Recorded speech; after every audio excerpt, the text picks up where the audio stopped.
Hey guys, welcome back to another episode of the Sapient. Today we are doing a little bit of different kind of intro. I don't know why. Anyways, hey Evelyn, how are you doing? What's up? Welcome to the show. Hey Ganesh, thanks for having me. I'm really good. I'm all the way in Australia. Yep. How's the weather there? It is okay at the moment, but at any moment it might start storming. So Mm-hmm. watch out for that. Yep. That's all for that. Yeah. What do you do for your profession? And you know. Yeah, so I am an email marketer for Mhm. business owners, and I help them basically make more money from their email list that they already have and get more people onto their list to make more money.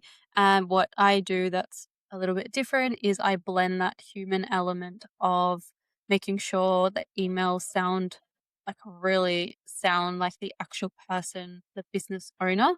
So they're Yeah. very personal, but Mhm. at the same time, I bridge it with AI to make sure that every part of the email is leveraged Mhm. and optimized to get the best possible outcomes for my clients without sounding like robots. Got it. And do you use M dashes? No, I used to. I loved M dashes when I Yep. was like in the past writing for magazines or in Mm-hmm. general writing content. It Yeah. was just yeah, like a really great piece of a tool in writing. And then as soon as it rolled out in Chat GPT, I was like, oh, I'm finding myself having to anti-write in a way. Yeah. It's quite Yeah. To interesting. limit yourself. Yeah. Yeah. In not just with M dashes, but in different, elements of writing because the AI is trained on, like, typical copywriting frameworks, and the singular word sentences, which actually are really powerful, like, psychological tool to Yep. make an impact in someone's brain when they're reading, but now because they're overused so much, as soon as you see Yeah. that, you think, "Oh, that's AI, like, you gotta take it out." So, yeah, I feel like writing and copywriting has really changed in the last couple of years with Yeah. AI. Especially even if you look at the magazines that are coming out or even in newspapers, they stopped using M dashes and they stopped using a lot of fancy words because guess what? GPT is using it. Exactly, yep, you almost have to write in a way that is like an against the rules of conventional, Yeah, um, grammar and writing and sentence structure. It's kind of fascinating what's happening, right. with the prevalence of technology, yeah.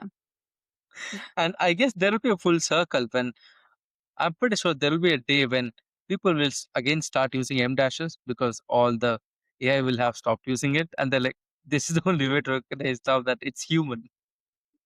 Yeah, exactly. It's like a full circle, isn't it? It'll Yeah. go through I'm sure that as these typical AI Mhm. things or tools or whatnot are coming out, then the AI is gonna be trained on how not to do it because people Yeah. don't want it to sound like AI. So it's probably just Yeah. gonna keep looping perpetually. Yeah. And that's why I say it's so important that, yes, using AI, we can't escape it. It's so important. It's so ingrained into workflows, especially in like the marketing profession.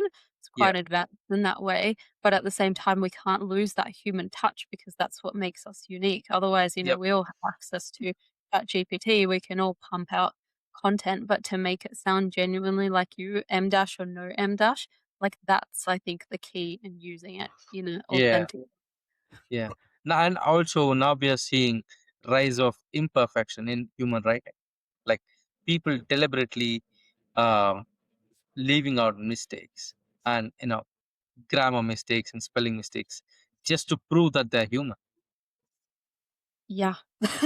It's kind of crazy. Sometimes I see a little mistake when I'm writing for a client and I think, should I leave that in so they know Yeah, that I actually wrote it myself? probably. And yeah, and I do see when I do it, depending on the client and the brand, for some it works, if it's a more formal Yeah. business that probably doesn't. But for myself, Hmm. where I have the freedom to write as I wish for my own personal brand, I do actually leave that in now, as opposed to maybe 3 4 years ago where I wouldn't do that. Where if, as a Yeah. copywriter, your job is to make sure everything is 100% correct and you've got no spelling, no grammar, no like you know no issues Yep. in your writing. So it's been quite a journey in the writing Yeah. space. Yeah, for sure. Recently, I think it was like maybe 3 days before, there was this whole topic in the email marketing subreddit that a person started using the subject lines, right, just to improve the open rates. Uh, the subject line was, "I was in the Epstein files." Say that again. The subject line was. Yeah, the subject line was, "I was in the Epstein files." Oh, And, open rate was just like of course, yeah. crazy, right? It would have exploded. But the thing is, like, yes, those tactics can work because it's so catchy, like that Yeah. clickbait. But what does that do for your reputation if that's not related to you actually being in the Yeah, no, actually the opinion? first And you first know what? line of the first line of the email body was, um actually, I was not in the list, and here is what I sell. Like, that was the first line. Yeah. It's too bold, and it's too um assuming, right? It's very bold. Like, I agree that in email marketing, one of the most important and first tasks that your emails and copy needs to do is really, really nail that subject line to get those Hmm. opens. Because as amazing as the content might be inside, if Yeah. someone's not opening, they have no idea what's inside, whether it's like a 10 out of 10 email or a negative 10 out of 10 email. But then, yeah, everyone has their own approach. Like Yeah. for me personally, the reputation of my brand and my client's brand is like a bit more important than maybe a clickbait Hmm. line that's going to get like higher clicks for that Yeah. particular thing. Because then once someone opens it and they can say, oh, actually, I feel a bit misled, Hmm. then the chances of them trusting you goes down, and the chances of them opening future emails also goes down if they don't unsubscribe. And Yeah. that also depends on Hmm. somebody's personal values too. Yeah, And but I guess it also depends on if the online persona of that particular person or brand is fun, right? If they're very right, funny, and if they're like very quirky and always on the line of being offensive, yeah. that's a great email subject, just to Exactly. start with. Yeah, it just has to it has to match the brand personality, because if you Yeah. like, that's coming from, like, a law firm, and Yeah, probably not you're gonna have. fucked. Yeah. You might There be is no like, coming back. you might be questioning, like, their Yep. their reputation and their ability to do a good job. But if that's Yeah. coming from someone in, like, a creator space who has that Hmm. edge, that has that personality, like you said, that's used to, like, Yeah. making fun and poking jokes at things, they're Hmm. not, super politically correct, then yeah, Yeah.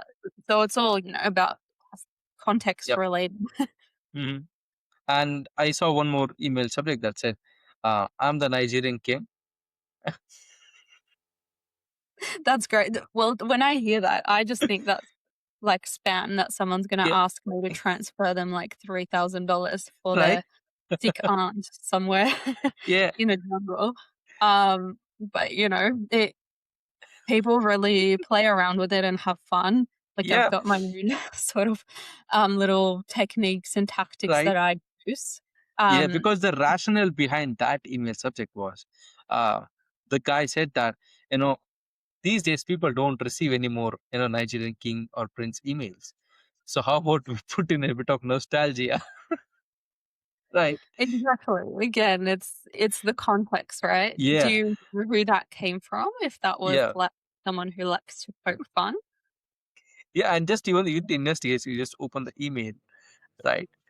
And if the email body can carry the same amount of sarcasm, you get declined, Yeah. Yeah, right? exactly. Just depends on the business. Like, there's no one way, or like, Yeah. the great thing with marketing copy and emails in general is there are no specific rules where it's Yep. like, you can say this, but you can't say this. It's Hmm. just, it's up to you, like, really. Right. Yeah. Yeah. And with the rise of AI and personalization, or I would say hyper personalization of emails, right? On one campaign, how many copies are you testing? On one campaign, how many copies Email copies are you testing? Yeah. of the content of the emails or of the headlines? No, no, just the content. The content. Typically, I test 2 because, Mhm. then you get really good results, and then you can test. the winner against another alternative to get Mhm. really solid data and information. Because if you're testing 3 at a time and one performs, 20% better, one performs 10% better, and one, is the baseline, like, how do you know what was the 20% that were that Differentiator. Yeah. that differentiated exactly? Mhm. Um, but if you test it one at a time, you have, like, more control over the data. Got it. And for how many years have you been doing the email marketing? About 5 years now. Nice. I've So been from doing COVID. all sorts of different content Mhm. for a while now, like from writing long form to ads to social media content to scripts and webinars, sales pages and Mhm. emails, of course, and that. The emails, I just like them the best, so I've been focusing on that, primarily, and then I have Yeah. clients who are like, "Oh, but can you do this as well? Or can we Mhm. add this as well?" And then it ends up being like emails plus XYZ. Got it. And if you're doing email marketing, right, I think the biggest challenge compared to media, right, whether it's social media or any other website or anything, right, how do you deliver shock value? Like, how do you make somebody stop scrolling or, hopping on to the next email, right? Yeah, so the great thing with email is the way that the email platform is designed is that you can really, once you open it, you can only be looking at one email at a time Hmm. compared to social media where you're on Instagram and you've got a post on top and you've got a post below and our thumb is like just endlessly scrolling on autopilot. So the goal with the emails is to make sure that the subject line is catchy enough to open and to get someone in, and Hmm. then there's, certain structures, and copywriting frameworks that you can do and write and structure your email by to encourage someone to keep reading. Um, Depending on if it's like an e-commerce brand or more of a service business, the strategy will vary. Hmm. But the goal is to like really hook someone in, um, first from the subject line. So then even when they're opening their inbox and you've got like 50 unread emails and you're thinking about which one am I going to open, firstly, like visually, your subject line Hmm. should look different to everything else that's in your inbox because that Yeah. will make it stand out. And then step 2 is as soon as they do open the email, what is that first sentence or the first couple of lines that someone visually sees to encourage them to keep reading and not, as you said, go on to the next email? Got it. And what do you think is a healthy open rate and, you know, Yeah, for a that's a cold good email question. campaign? Um, it is different for everybody, and it also a lot of it depends on how active and how warm your list is.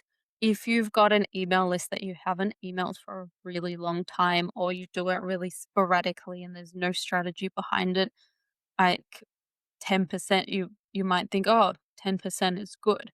But what I found on a warm list where, if you run for example, if you did go through a phase where you weren't emailing, and I have a lot of clients who I work with, we start by running a re-engagement campaign, which is basically to get all those people that you weren't emailing, back, like, into the good books, so they're opening your emails again, and once you've got that list that's warm, typically, like by industry standards, depending on, the business and whatnot, like 20 to 40% is considered like a good open rate. What I'm seeing, for my own clients is between 60 and 70% open rates on warm lists.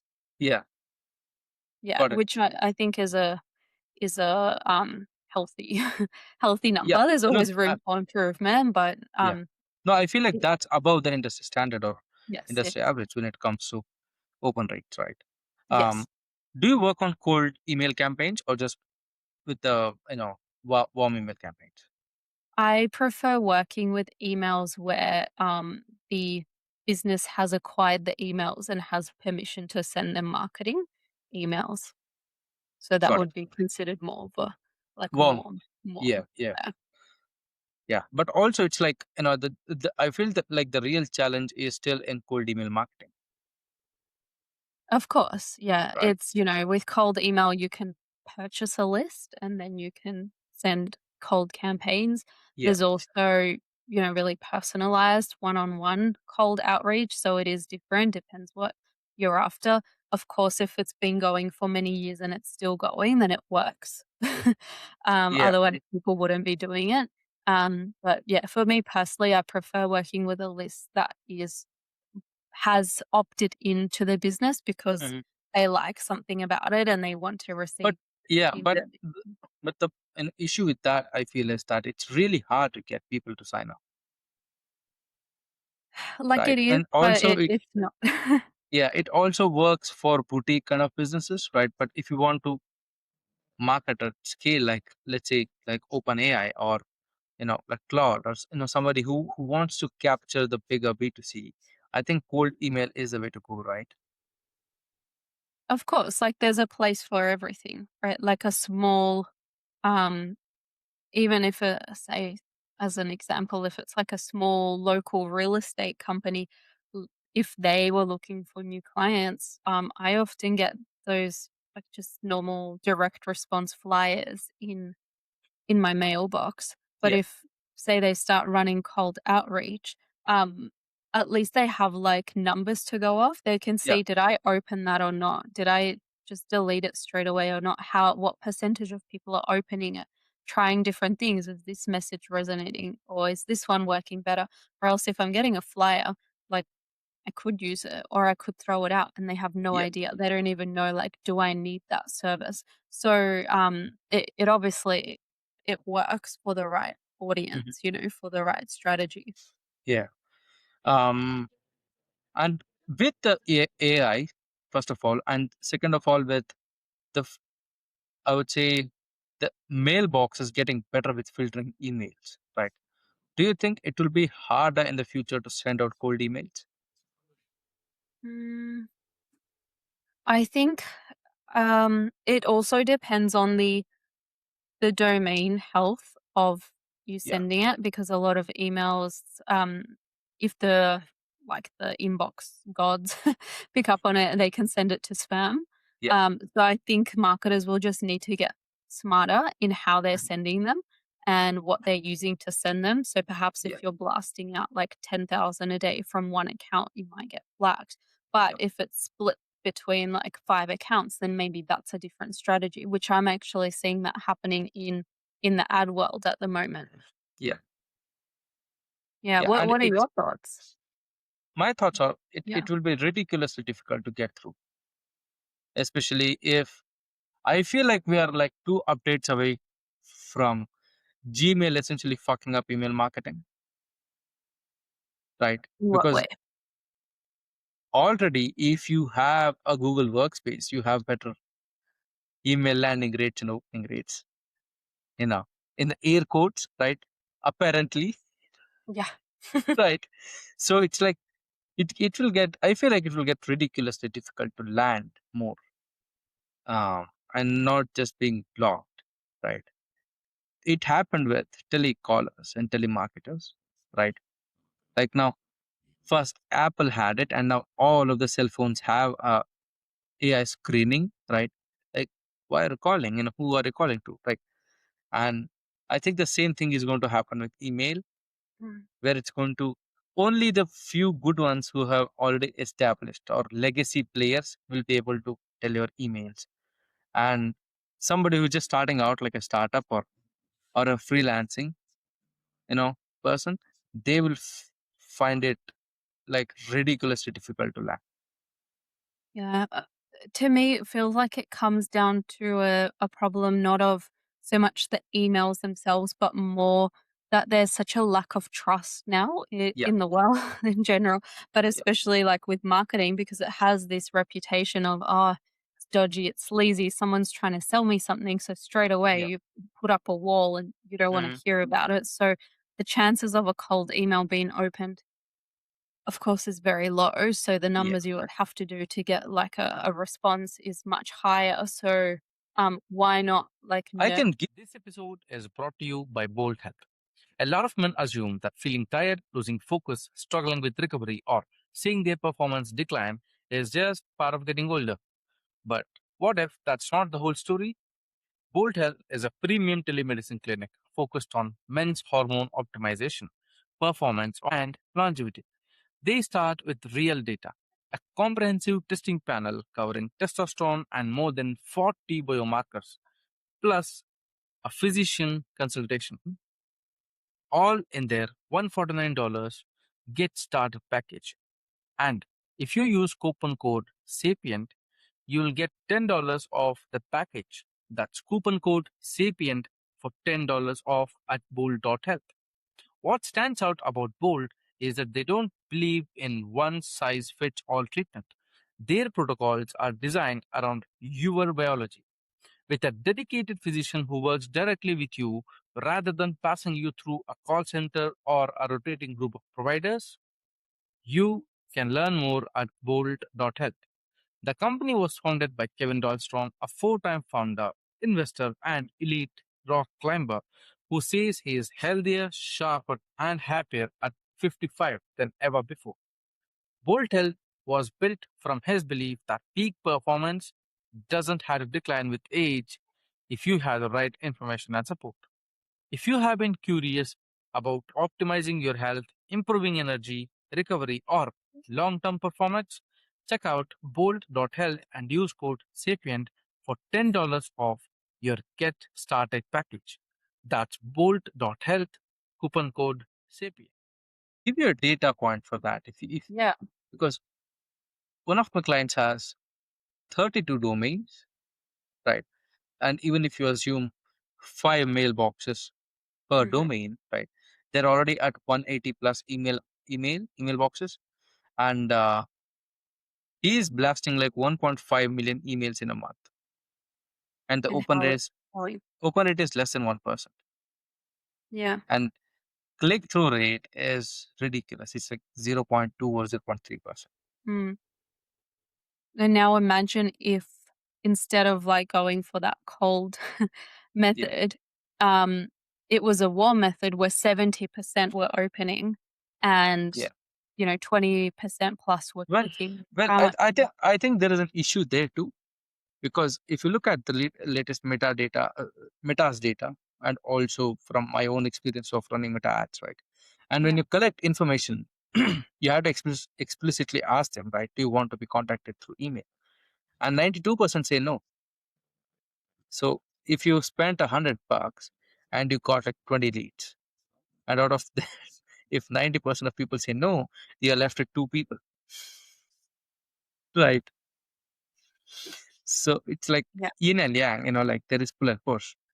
Um, Yeah. So how do you kind of tackle that, right? Because I'm pretty sure there are a lot of email folks that are listening to this, right? Mm. And they must be having, oh, you're an idiot kind of moment in their head as they're listening to me, right?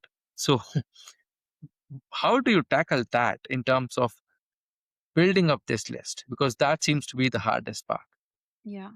So firstly, in terms of email marketing, the consent laws are different between different countries as well. So depending on like where someone's business is located, differences. And then secondly, when you're trying to build that list, like typically it will be, say, an e-commerce example, and we can go on any website, it'll probably be the same thing everywhere, is it pops up with like a give us your email and we'll send you a 10% off voucher or Mhm. send $20 off your first purchase voucher. That's so 2020, right?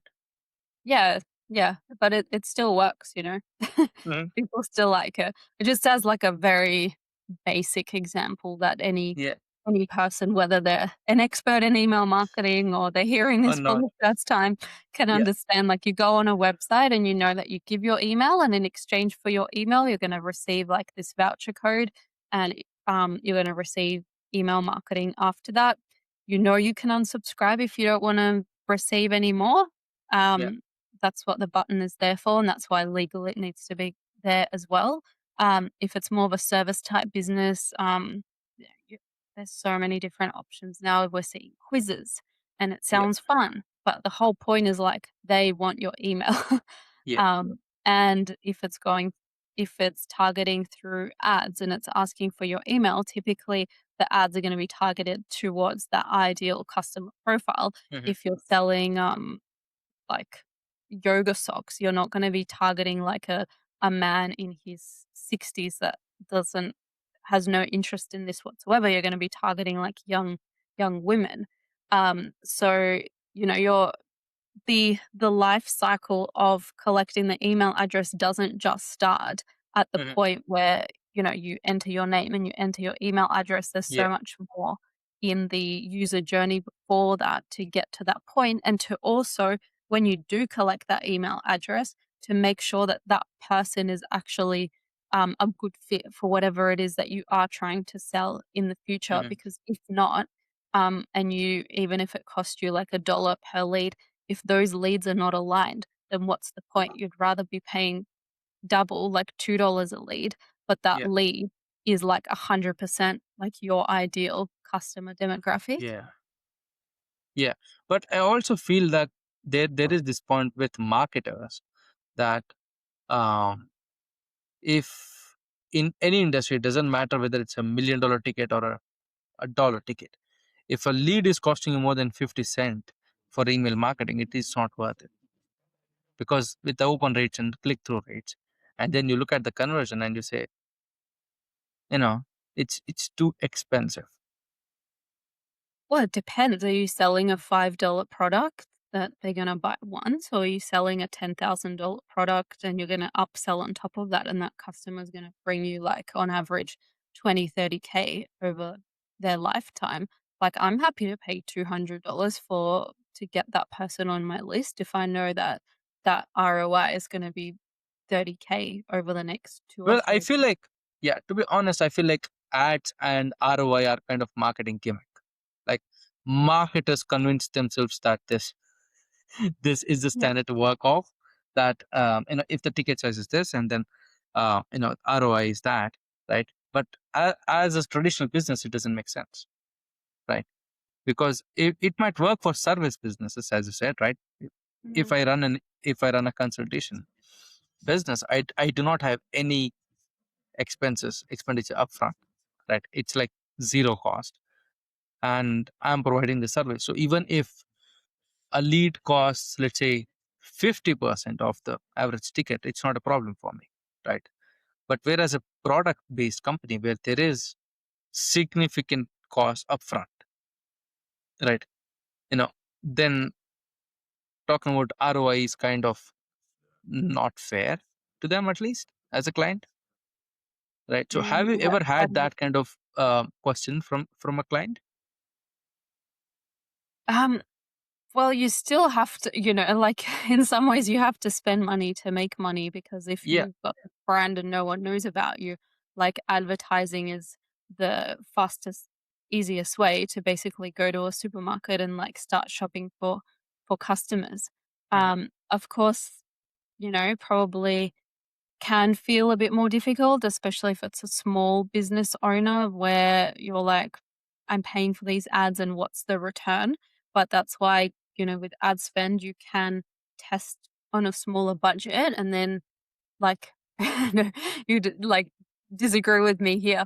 But you can look at the numbers and say, okay, this is performing like that. So I know if I put X amount in, roughly I will get this out minus, you know, XYZ expenses. Like, what is my profit? Does that make sense?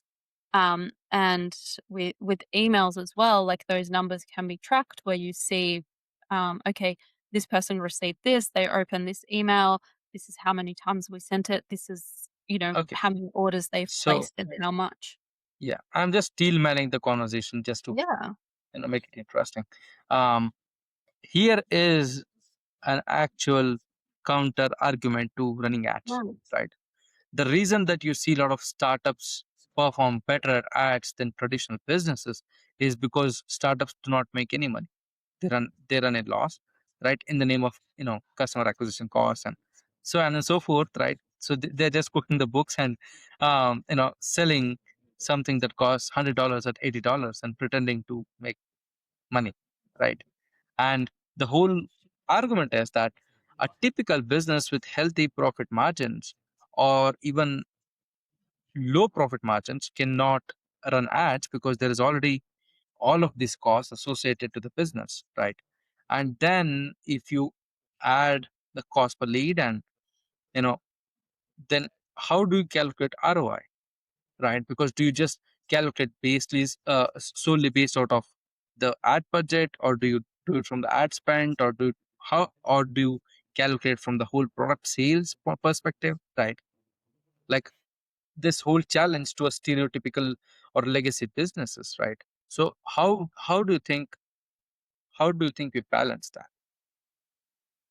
Yeah, well, to what I would say is from the perspective of ads, if you're challenging me here and saying that they don't work, is why is like how is Meta who it is? It survives on ad spend on business people's money to promote their products. It's like the oldest form of advertising. If it didn't work, businesses wouldn't be using it. They would be Yeah, using something else.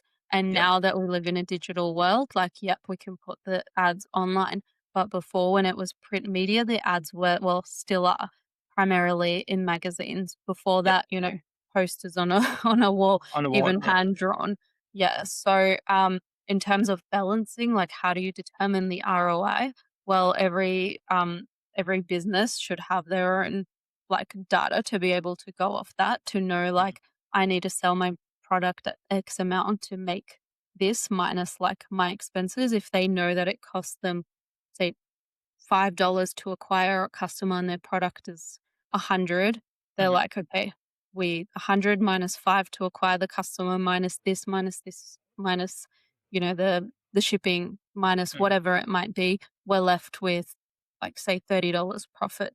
If that doesn't give them like a profit, then this is not my area. I'm not like a product expert in terms of telling a business how to price their products, but I would be asking like if that's not making you money, and the cost of the ad to acquire the customer is like one part of the puzzle, why is your product priced where it is? Like it might come down to looking at your product, how you've see, yeah, actually laid it exactly, down. that's my point. uh, I think that's why the ticket size is irrelevant, at least in the products industry, because a same pen could cost you $10 and like Yeah, $1,000, right? And you clearly know, while the manufacturing cost of a pen that's $10 might be $4, and pen that's going to cost you $1,000 might be like $30 is the yeah. manufacturing cost, right? And all of the bargaining behind that is just goodwill and brand name, Yeah. Well, then it's right? also like, the business model, like that company A is like, we we're gonna our goal is to sell more, like higher quantities to Yeah, to make money. And the premium expensive brand is like, we're happy to sell less, but our profit margins are way higher.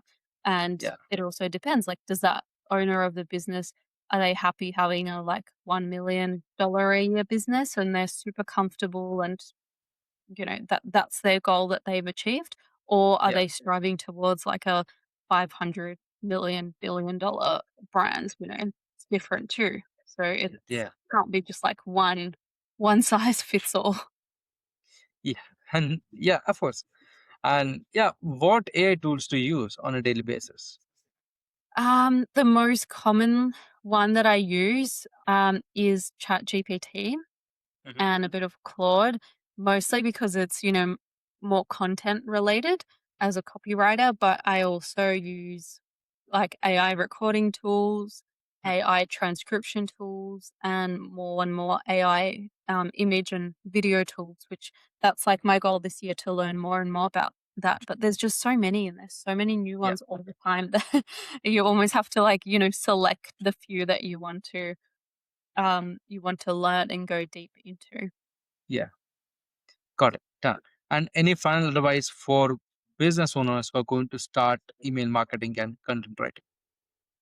Yeah, I would just say with email marketing, depending on which side of the fence you are, if you don't have a list or a platform at all, but you are running a business or thinking about it, like I would highly encourage you to set it up well from the very start because that's the foundation of your business sales infrastructure and setting up right um, with key flows can literally like generate revenue over and over from the work you do once.